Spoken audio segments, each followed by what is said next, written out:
Shalom, brothers and sisters. This is Dr. William Schnoebelen coming to you from With One Accord. And we have here a teaching that's kind of in a response to questions that people have sent us in the realm of spiritual warfare and the occult. Because, in the last few months we've been talking about, the idea of praying against curses, and especially some of these satanic holidays that came up during July and whatnot. And, people have asked, well, is this stuff even real? I mean, is magic real? Is white magic real, so-called? Is black magic real, so-called? And again, black magic isn't a racial term. It's kind of about the ethics of the magic.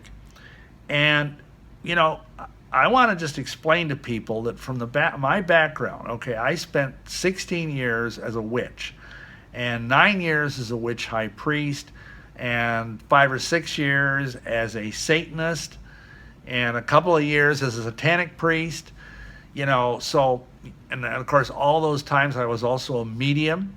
I would go into trances and supposedly dead dudes would talk through me, So people ask me, is this stuff even real, or is it just delusional? Are these people just crazy? And of course some people have said that I'm crazy, and whatever. They're welcome to their opinion. But the fact of the matter is, I'm just crazy for Yahweh. I'm crazy for Yahushua. And I love them so much, but I also want to have you as his children, or people that are watching this teaching, to understand that yes, magic is a real thing.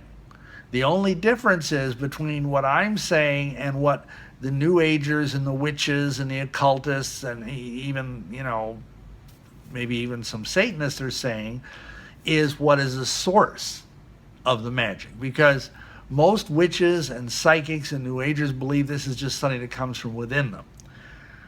Psychic power, all this blah, blah, blah, And I used to teach this. I used to teach people how to do this stuff, how to do astrology, how to be a psychic, how to, foretell the future, all of these things, and how to work witchcraft, how to do spells. And yeah, it really does work to a degree. It doesn't work as well as being in the kingdom of heaven, and I can tell you that because I've been on both sides of that. But so let's just look at what the scriptures say, because there are people out there, and I call them the modern day Sadducees, who basically will tell you that there is no spiritual realm really. There aren't really angels. There aren't really demons. There aren't real, and therefore all this stuff about magic and cursing doesn't really apply anymore. Now I don't know where they get that in terms of looking at the Bible, but that's what they teach and that's what they believe. And I want people to understand that this stuff is real, and I'm going to show you from the scriptures that it's real, from several places in both testaments.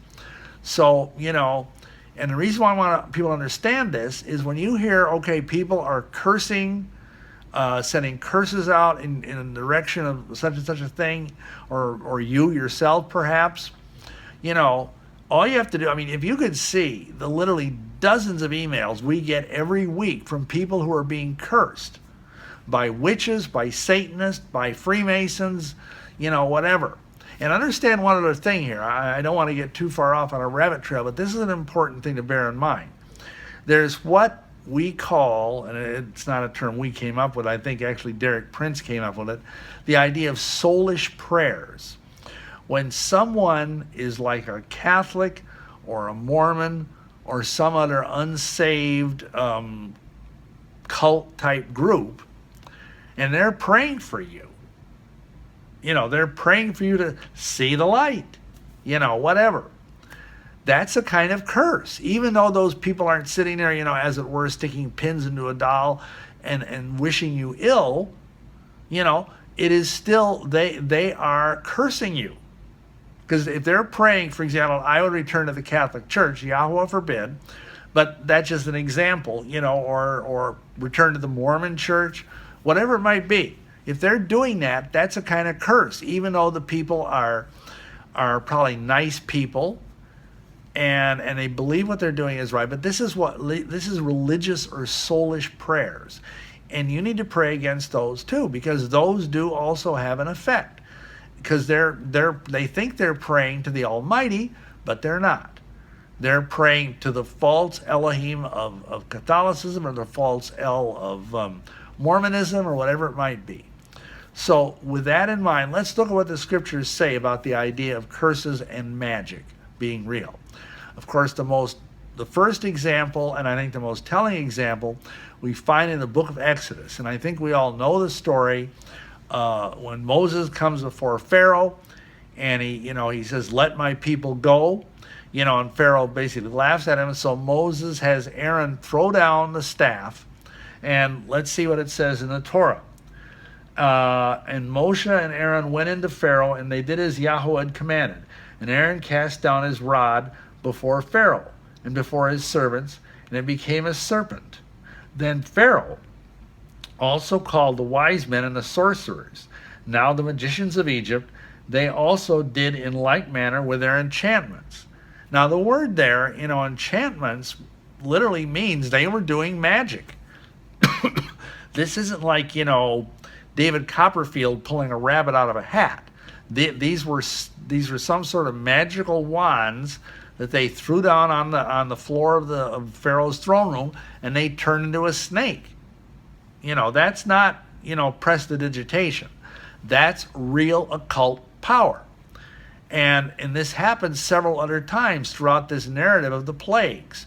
Like again, a little bit later on in the same chapter, in verse 21 and 22, or in Exodus 7, it says, Moshe put a staff in the water, and the waters turned into blood, and it said the fish that was in the river died, and the river stank, and the Egyptians could not drink of the water of the river, and there was blood throughout the land of Egypt. And the magicians of Egypt did so with their enchantments. Now, first of all, I would just ask you, why would the magicians try and do the same thing? Why would they try to make more blood out of water? You'd think they'd try and undo it. But of course, they wouldn't be able to, because the power of Yahweh is infinitely greater than the power of these false Elohim of Egypt. But be that as it may, we see here, again, they had occult power. They were able to do things. And there's several, I think it's the first 5 plagues that were sent out. The magicians of Egypt could duplicate them, but then at a certain point, they couldn't anymore. It was like saying, Yahweh, okay, enough is enough. We're leaving you in the dust, almost literally, and we're going forward to show Pharaoh the strong right arm of Abba Father. Okay, so that's one example where occult power was pitted against the power of Yahweh, and of course, the power of heaven won. Now, another one, moving forward several centuries, is the sorceress of Endor.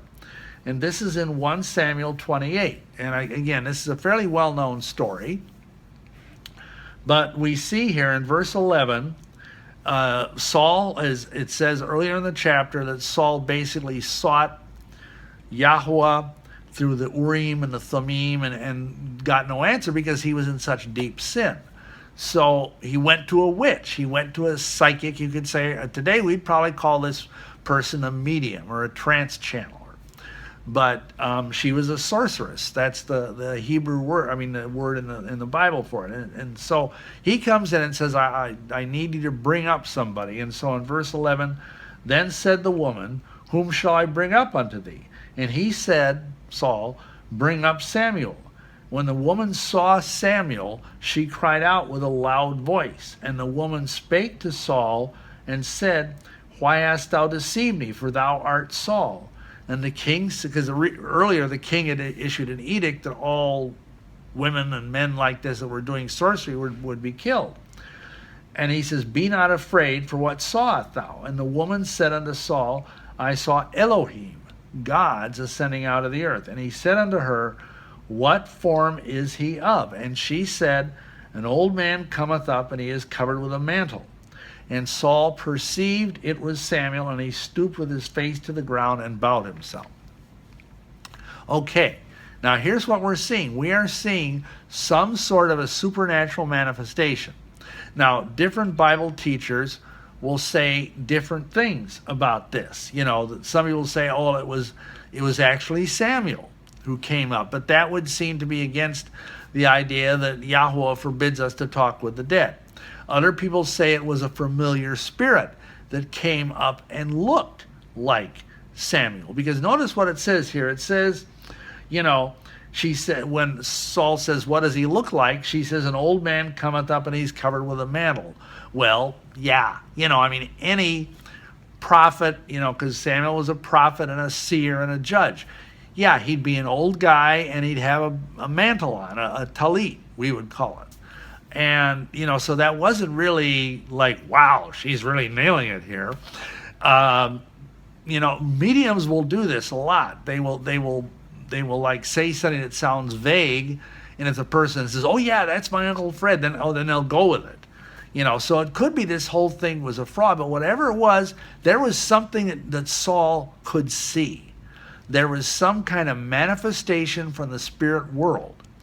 Now, whether it was ectoplasm, to use the modern spiritualistic term, whether it was an apparition, whether it was a demon that took human form as a familiar spirit, we don't know for sure. That's not the point of this.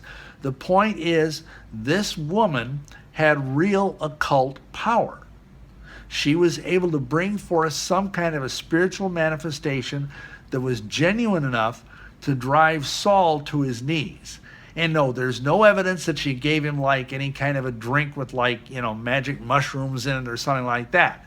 No, there's nothing of that mentioned. That's not, you're putting things into the text. So to me, this is another example of how occult power, magical power, whatever you want to call it, is in fact real according to the Bible. So, again, people that just poo-poo all of this, they've got to look at these scriptures, Now, the third example is from the book of Acts, and there's a woman there with a spirit of divination. And when we go to Acts 16, starting in verse 16, it says that it came to pass, this is Paul and his companions, it came to pass he went to prayer, a certain damsel, possessed with a spirit of divination, met us, which brought her masters much gain by soothsaying. So in other words, this woman was good at what she did. She was not a charlatan. She was good enough that people were willing to pay her owners, because evidently she was a slave, good money to have her tell their fortunes. That's what a soothsayer is, okay? The same followed Paul and us, crying, these men are servants of El Elyon, which shew unto us the way of salvation. And this she did many days. But Paul, being grieved, turned and said to the spirit, in other words, the spirit that was within this woman, I command thee in the name of Yahushua the Messiah to come out of her. And he came out the same hour. And when the masters saw that the hope of their gains was gone, they caught Paul and Silas and drew them into the marketplace unto the rulers. Now that goes into an area we don't need to concern ourselves with. Here's the thing. These masters of this woman, who was probably being exploited by them, no end, they saw that their cash cow, if you'll pardon the expression, was no longer producing because Paul cast a demon out of her. And so this was a real economic thing to them. This wasn't like they were just running a scam. And this is how most of these psychic mediums work. This woman was something kind of similar to the woman who was in the account in the Old Testament with Samuel, with Saul. Both of them were people that trafficked in demons. And, these demons can pretend to be good entities. They can pretend to be, Samuel or dear old Uncle Harry or dear old Aunt Edith or whatever it might be, Or they can even pretend like nowadays to be like ascended masters or, whatever, some kind of awesome spiritual being. I used to do this myself when I was an ordained spiritualist medium. And, I had these high-level beings. I even had Jesus come through me and talk through me, except it wasn't. It was a demon pretending to be, that's what a familiar spirit is. A familiar spirit is an entity that comes through and pretends to be something you're familiar with. Like, most people would recognize, Jesus, obviously. So that's what this woman was doing. And when Paul cast the devil out, she lost that ability, but she got saved. And of course, this displeased her masters no end. So the point I want to make here is, number one, the occult is real. But number two, as this last passage especially makes very clear, the origin of this power is demonic. If there is real, genuine occult power, it's demonic in origin. And it doesn't matter. I mean, yeah, most of these people don't get that. I mean, most New Agers don't even believe in demons. Most witches don't believe in demons. Most spiritualists don't believe in demons. But that doesn't matter. I tell people this. I mean, if you don't believe in gravity and you walk off a cliff, you're still going to get hurt. And in the same way, even if you say, oh, there is no devil, there are no demons, I'm using this by spiritual power or power from within myself, that's a bunch of hooey. Because the Bible clearly shows us that, number one, you're not to commune with the dead, and number two, that the powers behind these supernatural manifestations are demonic in nature. So when people say, oh, I'm being cursed by maybe they have neighbors that are Satanists or something, a lot of churches, a lot of pastors and leaders will just laugh at them. They'll say, oh, you're just nuts. You're imagining things. And that's too bad, because the church is supposed to be at the forefront. I mean, Yahushua told us the gates of hell would not prevail against us, the body of Moshiach. And frankly, nowadays, it's like the gates of hell are running over us. So the bottom line is, this stuff is real, and the church needs to wake up and smell the brimstone. It really does. This is not a time to be Sadducees and to deny the power of the supernatural world. This is a time to take these things seriously and to pray against them, and to pray for these people to be saved. Because most of them are, I mean, obviously the Satanists are pretty nasty people, but most of these witches and spiritualists and New Agers and so on are decent people. Most of them are lost, but they're decent people. They're altruistic people, but they're deceived. They're deceived down to their toenails, and they need salvation. And if we just ignore them and pretend they aren't even there, kind of like people that whistle in the dark, how are they gonna find the truth? Who's gonna share the light of Mashiach with them? So, because let me just end with this thought. I was a witch in Milwaukee for 10 years, not one believer witnessed to me. Not one. In 10 years of being out, working in secular jobs, working in various, and whatever, nobody came to our door, not even Jehovah's Witnesses. They were afraid to come to our door. But, Christians shouldn't be afraid of that kind of thing. Christians should, be bold and strong and have holy boldness and not be afraid of the occult, but rather come against it in the understanding of the scriptures and in the anointing and the power of Yahweh and his Ruach, his spirit. So anyway, the point is, take this stuff seriously, pray against it, pray for your family and your children to be protected from it, especially during some of these dark seasons.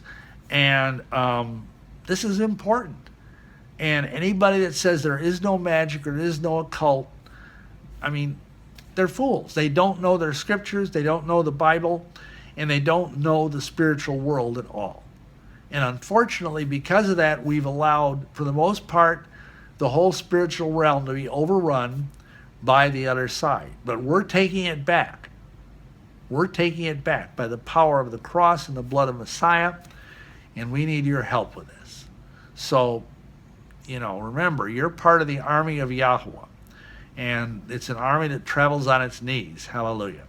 So please share this video. It's important information.